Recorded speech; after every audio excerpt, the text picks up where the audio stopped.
제가 간단한 도표를 하나 준비해 보았는데요. 오늘 읽을 말씀은 하나의 이야기 안에 들어가 있는 또 다른 이야기입니다. 그래서 어떤 학자는 오늘 이야기를 막간의 사건이다 이렇게 표현하기도 했죠. 물론 이 사건은 각각의 이야기 그 자체로서도 의미가 있지만 함께 읽을 때 더 풍성해지는 상호작용을 하는 이야기다 이렇게 이해하시면 될 것 같습니다. 이야기는 이렇게 시작이 됩니다. 마가복음 5장 22절, 회당장 중에 하나인 야이로라 하는 이가 와서 예수를 보고 발 아래 엎드려 간곡히 구하여 이르되 내 어린 딸이 죽게 되었사오니 오셔서 그 위에 손을 얹으사 그로 구원을 받아 살게 하소서 하거늘. 민족 공동체일 뿐 아니라 신앙의 공동체였던 유대인들에게 회당은 굉장히 중요한 것이었죠. 그러니 그 회당의 일들을 주관하는 회당장은 굉장한 영향력을 가진 사람이었을 것입니다. 그런데 그런 회당장이 예수님의 발 앞에 엎드려서 간청했다는 사실은 그 사람에게 아주 간절함이 있었고 또 믿음이 있었다는 의미라고 생각이 됩니다. 아랫사람을 보낸 것이 아니었습니다.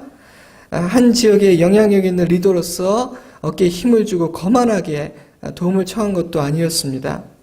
어쩌면 자신의 입지에 부정적인 영향을 끼칠 수 있었음에도 불구하고 그는 공개적인 자리에서 자기의 신분을 노출하고 직접 와서 예수님의 발 아래 엎드렸습니다. 쉬운 결정이 아니었겠지만 예수님께서 내 사랑하는 딸을 고쳐주실 수 있다는 마음이 들자 그는 회당장이라는 자신의 신분이나 체면을 생각하지 않았습니다. 저는 이 사람에게 믿음이 있었다고 생각해요. 복음서를 살펴보면 예수님은 믿음으로 찾아왔던 사람을 외면하신 적이 없습니다. 회당장과 같은 유력한 사람이든 가난하고 천한 사람이든 예수님은 자신을 찾아와서 엎드리는 사람, 간곡하게 은혜를 구하는 사람을 빈손으로 돌려보내신 적이 없습니다. 복음서를 읽어보세요. 울던 사람은 기뻐하며 돌아갔고 매여있던 사람은 자유함을 얻었으며 어둠 가운데 있던 사람은 빛을 발견하고 돌아갔죠. 만약 우리가 이 사실을 확신한다면 예수님께 도움을 청하는 일을 주저하지 않을 것입니다. 아마 기도의 자리는 지금보다 더 가득 채워질 거라는 생각도 들어요. 만약 우리가 야이로처럼 하지 않고 있다면 우리에게 믿음이 없거나 아직은 견딜만 하고 내 힘으로 해볼 수 있다고 생각하기 때문인지도 모르겠습니다. 그러나 만약 저와 여러분에게 정말 겨자씨와 같은 믿음이라도 있고 또 나에게 지워진 인생의 짐이 그냥 나 혼자만의 힘으로는 감당할 수 없다는 생각이 든다면 우리는 지금이라도 예수님의 발 앞에 엎드려야 합니다. 어디에서 소망을 찾을 수 있겠습니까? 누가 우리를 도울 수 있을까요? 지난주 제자훈련 중에 기도는 특권인가 이런 주제로 대화를 나누었습니다. 어떤 분이 이런 얘기를 하더군요. 목사님, 제가 기도를 많이 하는 기도의 사람이라고 그렇게 말씀드릴 자신은 없지만 하나님을 알지 못하는 제 친구들을 보면 하나님 없이 어떻게 살 수가 있을까? 기도할 수가 없다면 나는 과연 내 삶의 무게를 견뎌내고 감당할 수 있을까 하는 생각이 들었어요. 그러니까 저에게 기도는 특권이 맞는 것 같습니다. 모두가 고개를 끄덕이며 공감을 했어요. 여러분, 기도는 특권입니다. 기도는 놀라운 일을 일으키죠. 예수님의 발 앞에 엎드려 있던 야이로는 죽었던 딸이 살아나는 엄청난 기적을 경험했습니다. 만약 그가 예수님께 나아가지 않았다면 그는 딸을 잃었겠죠. 예수님은 자신이 짐작했던 것보다 더 크고 놀라운 분이셨던 것이지요. 여러분, 모든 기도하는 사람들은 그런 경험을 하게 되는 것 같습니다. 그냥 나의 필요가 있고 어떤 도움을 얻기 위해서 나아가지만 그 자리에서 자신이 상상했던 것보다 더 크고 놀라운 그런 하나님을 만나게 되는 것이죠. 저와 여러분도 그런 은혜를 경험할 수 있기를 바랍니다. 수많은 사람들이 예수님을 애워싸고 있었기 때문에 그 사람들이 막 떠밀리다시피 하며 회당장 야이로의 집으로 가던 도중에 오늘 읽은 이런 사건이 일어나게 되죠. 마가는 이 여인이 어떤 처지에 있었는지를 소개하면서 이 이야기를 시작하고 있습니다. 마가복음 5장 25절, 12해를 혈루증으로 알아온 여자가 있어 많은 의사에게 많은 괴로움을 받았고 가진 것도 다 허비하였을 때 아무 효험이 없고 도리어 더 중하여졌던 차에. 이 여인은 혈류병을 앓고 있었죠. 영어로는 bleeding 혹은 issue of blood라고 번역된 이 병의 성격을 정확하게 알 수는 없지만 아마 여성에게 고통을 주는 병이었고 출혈이 멈추지 않는 그런 질병이었던 것 같습니다. 레위기서 15장 22절 이하를 보면 혈류증을 앓던 여인은 부정한 사람이다 이렇게 간주되었기 때문에 회당에서 예배를 드릴 수도 없었고요. 사회생활이나 인간관계에도 여러 가지 제약이 있었습니다.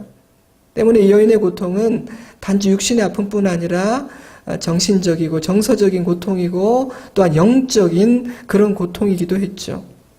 그런데 마가는요, 이 여인이 12해 동안이나 그렇게 살아왔다고 말하고 있어요. 여러분 혹시 몇 주, 몇 달 혹은 몇 년 동안 어떤 문제로 많이 고통해 보신 적이 있습니까?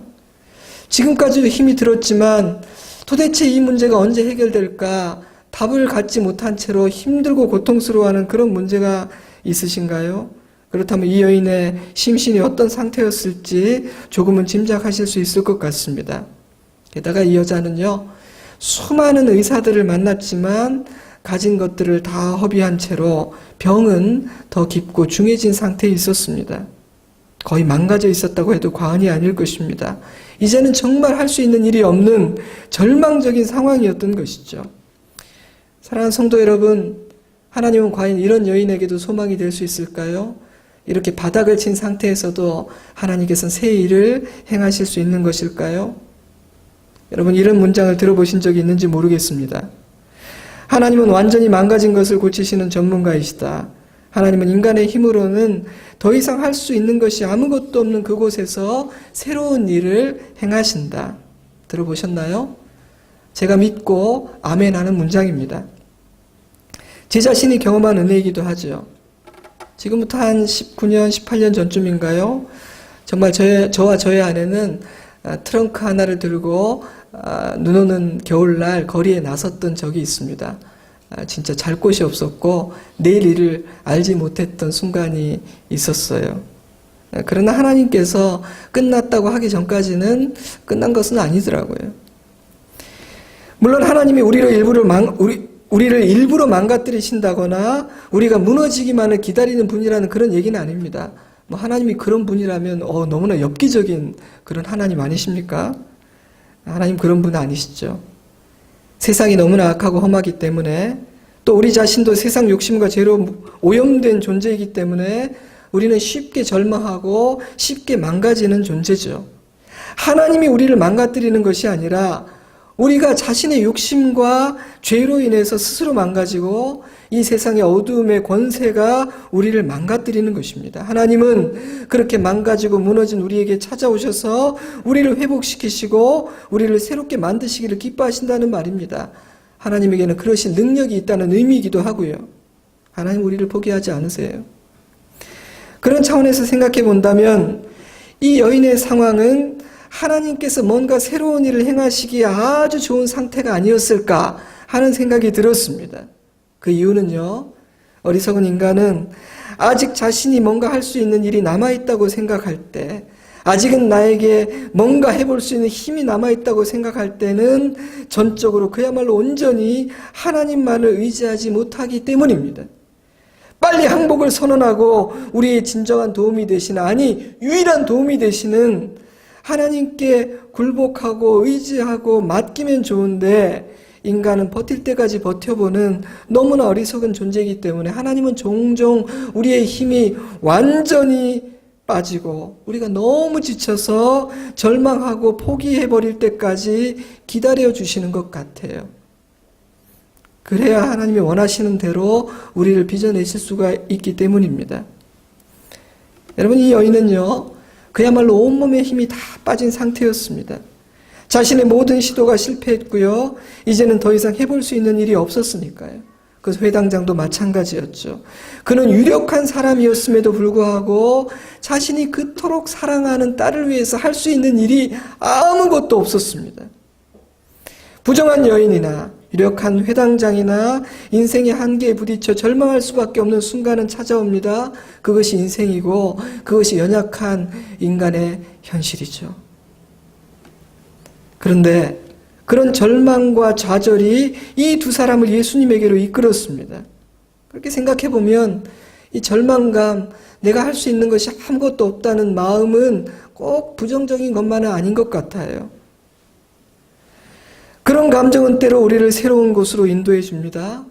그런 절망감은 때로 우리가 이전에는 보지 못했던, 내 앞에 있었음에도 보지 못했던 것들에 대해서 눈을 뜨고 볼 수 있도록 만들어주기도 합니다. 물론 그런 상황에 이르기 전에 스스로가 힘을 빼고 주님께 자신을 맡길 수 있다면 얼마나 좋겠습니까? 병이 들고 파산하고 실패하고 문제에 부딪히지 않아도 힘을 빼고 주님께 나를 맡기고 의지할 수 있다면 정말 좋을 것 같아요. 그런데 어리석은 인간에게는 그것이 그렇게 쉬운 일은 아닌 것 같습니다. 그래서 많은 사람들이요, 고난과 실패를 통해서 예수님을 만나게 됩니다. 그러나 그렇지 않을 수 있으면 더 좋은 일이죠. 지난 고난주간에도 말씀드렸지만 제가 이렇게 막 뼈를 맞추는 카이로프랙틱 그런 치료를 받게 되었어요. 선생님이 저를 믿고 힘을 다 빼고 맡기라고 부탁을 하시더라고요. 근데 자꾸만 몸에 힘이 들어가는 거예요. 심지어 선생님의 손이 뭐 근처에 오려고 하는 것만 느껴져도 움찔움찔 긴장을 하고 몸에 막 힘이 들어가는 겁니다. 힘 빼세요. 그러시면 다칩니다. 선생님, 저도 진짜 힘을 빼고 싶거든요. 근데 잘 안 되더라고요. 선생님은 저를 고치고 살리려고 하시는 일인데 저는 마치 뭐 선생님이 나를 죽이려고 달려드는 것처럼 몸에 힘을 주고 손이 닿으면 큰일 날 것처럼 나 자신을 지키고 살아보겠다고 자꾸만 힘을 주고 있더란 말입니다. 힘을 빼는 거 그 생각보다 쉽지가 않더라고요. 근데 어느 순간에 힘이 쫙 빠지고 힘을 빼고 선생님의 손에 나를 맡기는 법을 조금 배웠습니다. 얼마나 자유하고 편안했는지 몰라요? 근데 한번 알게 되니까 힘을 빼는 게 쉬워졌어요. 제가 그때 생각한 게 있습니다. 야, 요 기분, 요 상태를 내가 기억해야지. 다음에 치료받을 때도 힘을 쫙 빼고 선생님이 마음껏 나를 치료할 수 있도록 맡겨야지. 영적인 차원에서도 마찬가지인 것 같아요. 완전히 힘이 빠지고 소금에 절인 배추처럼 숨이 죽어야 하나님께서 우리를 마음대로 빚어내실 수 있는데 우리는 자꾸만 힘을 줍니다. 하나님에게 나를 맡기는 것이 왠지 불안해요. 그래서 하나님은 우리의 힘이 다 빠지고 어떤 면에서는 자포자기랄까 항복이랄까요? 그때까지 기다리시는 것 같아요. 그리고 그때서야 우리의 몸에 손을 대고 어떤 새로운 일을 하기 시작하십니다.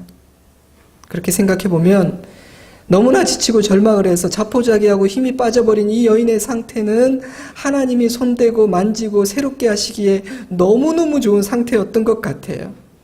자, 바로 그 순간에 여인에게 작은 빛이 하나가 비칩니다. 26절.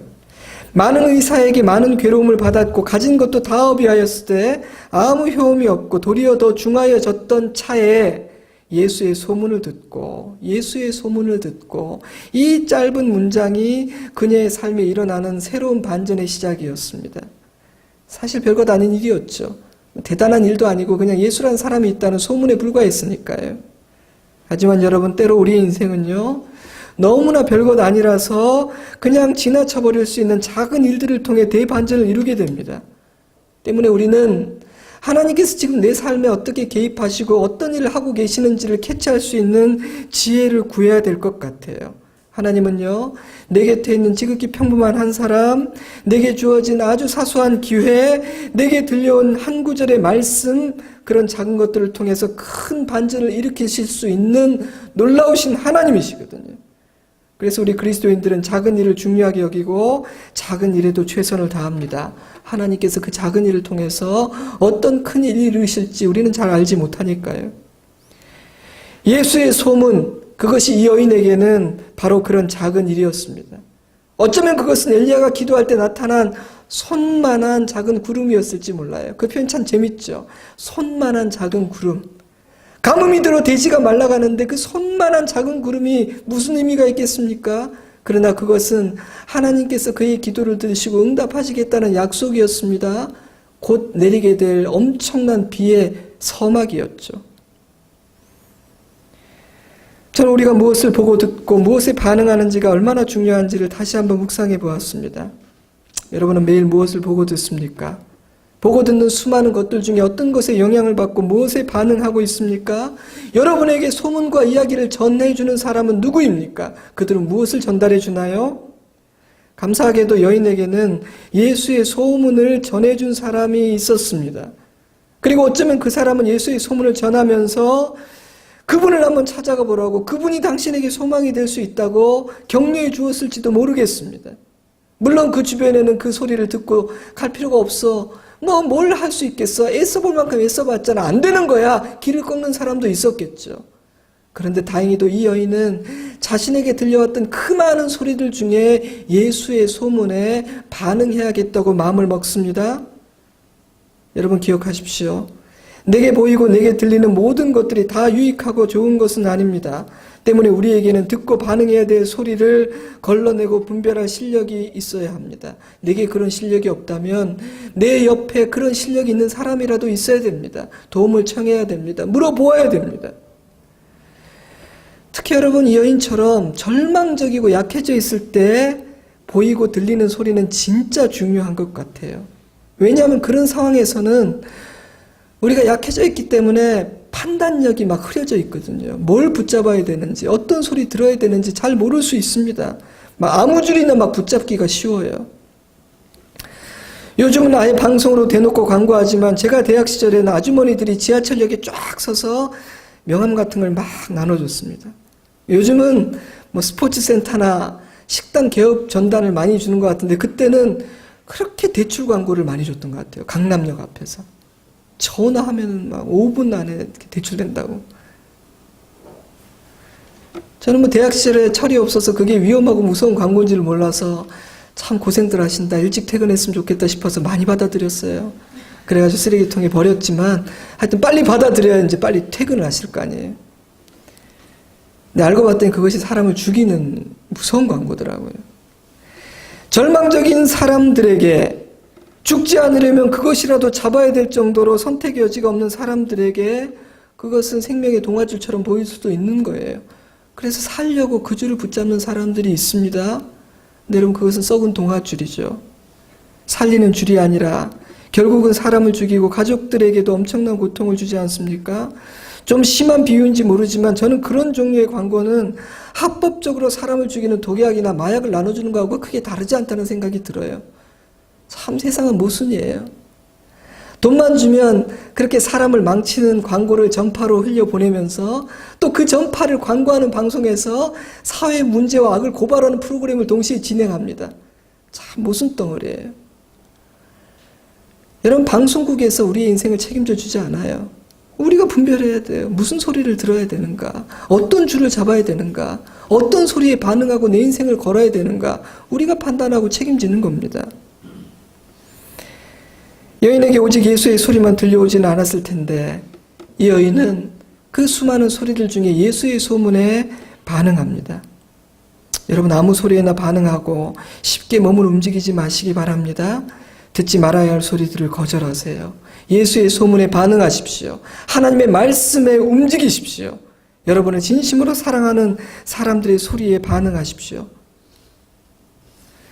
예수의 소문을 듣고 이분이 나의 마지막 희망이야, 나는 이분을 만나야겠어 생각했던 여인은 망설임 없이 용기를 내어 집을 나섭니다. 수많은 군중 사이를 뚫고 가서 예수님의 옷에 손을 댑니다. 여러분, 그 장면을 상상해 보세요. 여러분, 우리도 이렇게 할 수 있어야 됩니다. 망설일 이유가 없죠. 만약 어딘가에 소망이 있다고 생각한다면 그곳으로 가서 그 소망을 잡아야 합니다. 사람을 의식할 필요도 없습니다. 회당장처럼 예수님 발 앞에 엎드려야죠. 마가복음 5장 27절, 예수의 소문을 듣고 무리 가운데 끼어 뒤로 와서 그의 옷에 손을 대니 이는 내가 그의 옷에만 손을 대어도 구원을 받으리라 생각함일러라. 말을 걸지 않았죠.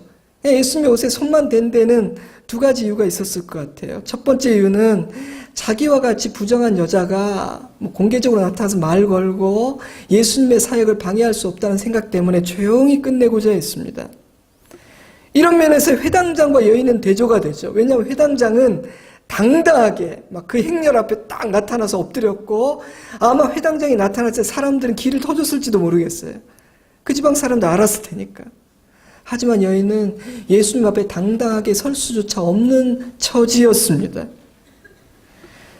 그러나 예수님의 은혜는 이런 여인에게도 차별 없이 임했습니다. 마가는 이렇게 말하고 있는 것 같아요. 하나님의 은혜는 그 은혜가 필요한 모든 사람에게 차별이 없이 주어진다. 세상은 사람을 차별하지만 하나님의 은혜는 차별이 없이 주어진다. 두 번째 이유는 옷에 손만 대도 충분하다는 믿음이 있었기 때문일 겁니다. 중요한 부분이죠. 놀랍게도요. 여인은 예수님에 대한 소문만 들었을 뿐인데 12년 동안 수많은 의사들이 고칠 수 없었던 그 병을 예수님은 고칠 수 있다는 믿음이 있었습니다.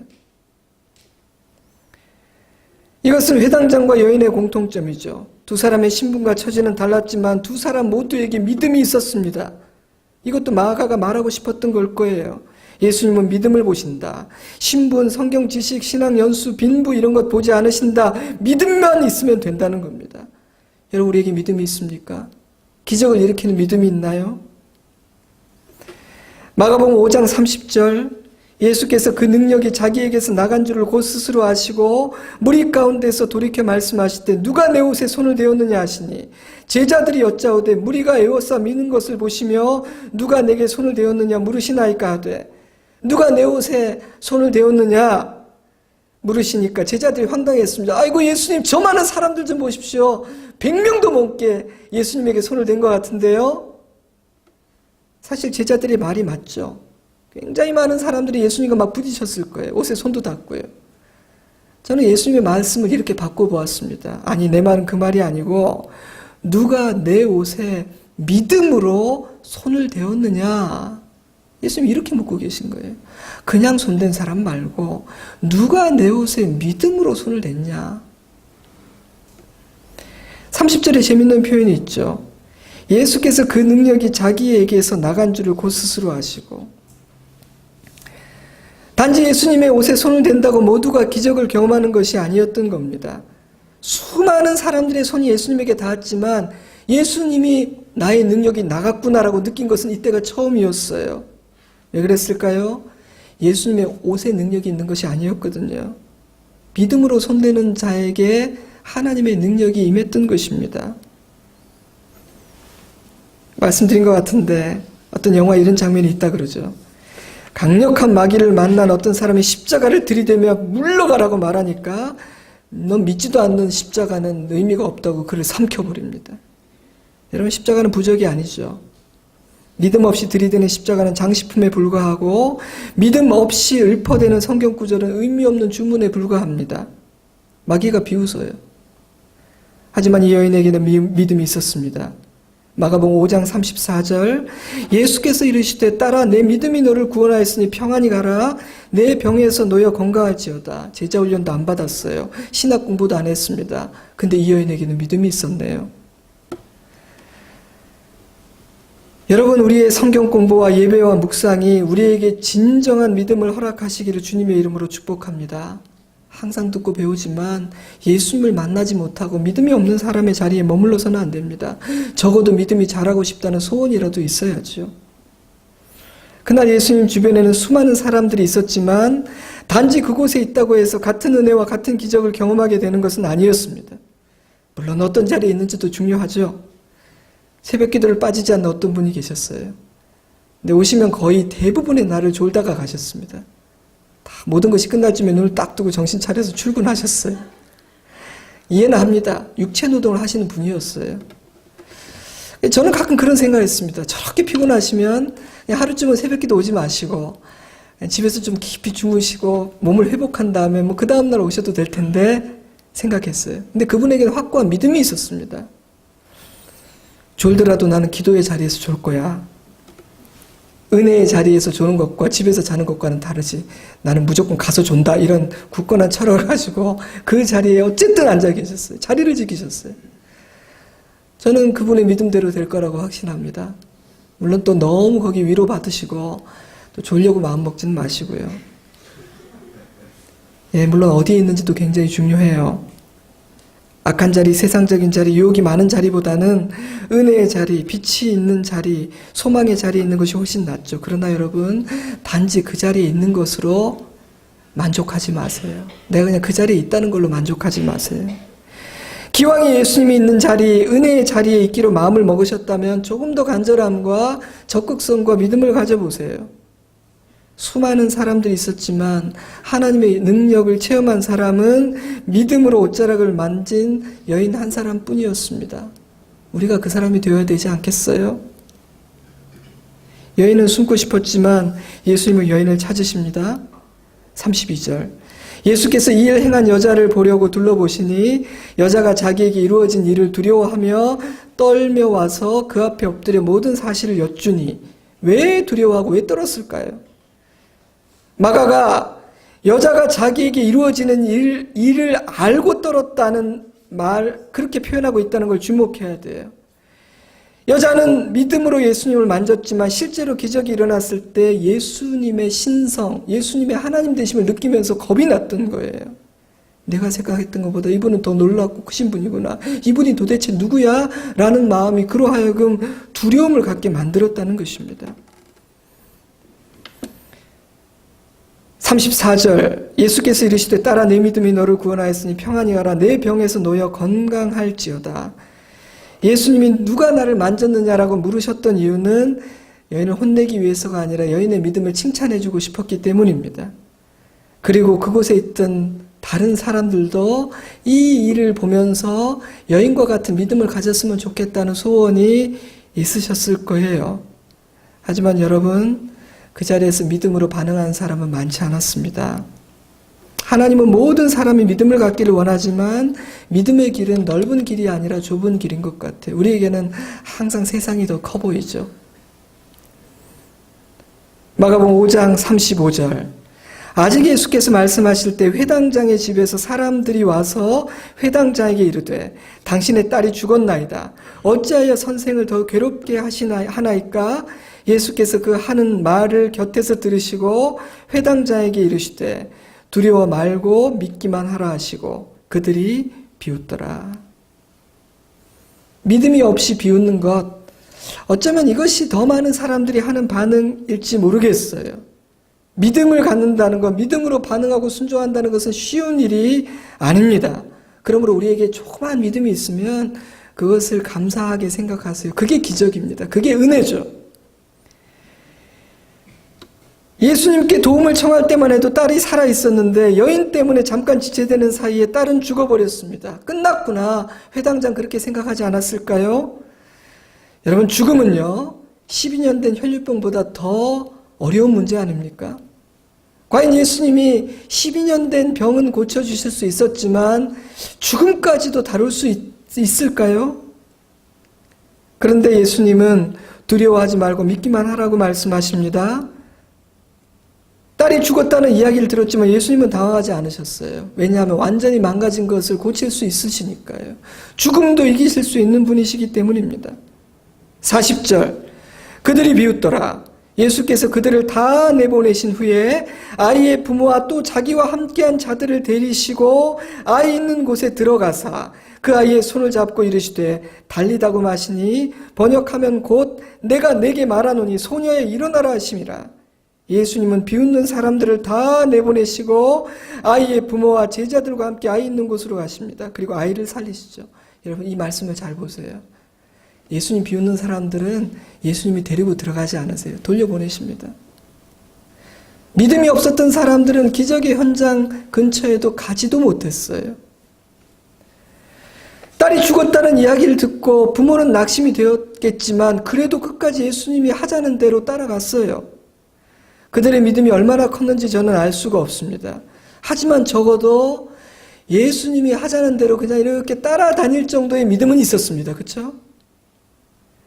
적어도 그들이 예수님이 하려는 일을 막거나 거부하지는 않았잖아요.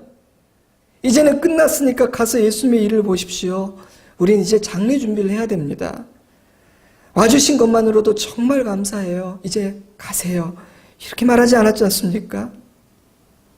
하지만 이 본문이 뭘 말해줍니까? 그 정도 믿음도 충분하다는 거예요. 그냥 예수님을 방해하지 않고 딸이 죽었는데 나를 믿고 한번 들어와 봐라. 손을 잡고 갈 때 그냥 그 손에 이끌려 그 딸의 시신 앞으로 같이 예수님이 뭘 하는지를 보고자 그냥 가는 그 정도의 믿음만 있어도 된다는 겁니다. 그런 겨자씨만한 믿음도 예수님께서 그 딸을 살리는데 충분하다는 거예요. 여러분, 우리에게 그런 믿음이 있나요? 그 정도만 있으면 됩니다. 위대하지 않아도 됩니다. 그냥 그 손에 이끌려서 따라만 가는 믿음만 있어도 주님께서는 그곳에서 새로운 일을 행하실 수 있습니다. 말씀을 맺겠습니다. 오늘 설교의 제목은 절망 중에 듣는 예수의 소문 그리고 믿음입니다. 제가 나누고 싶은 얘기가 여기 사실 다 담겨 있어요. 사랑하는 성도 여러분, 우리가 무엇을 듣고 어떤 소리에 반응하는지는 굉장히 중요합니다.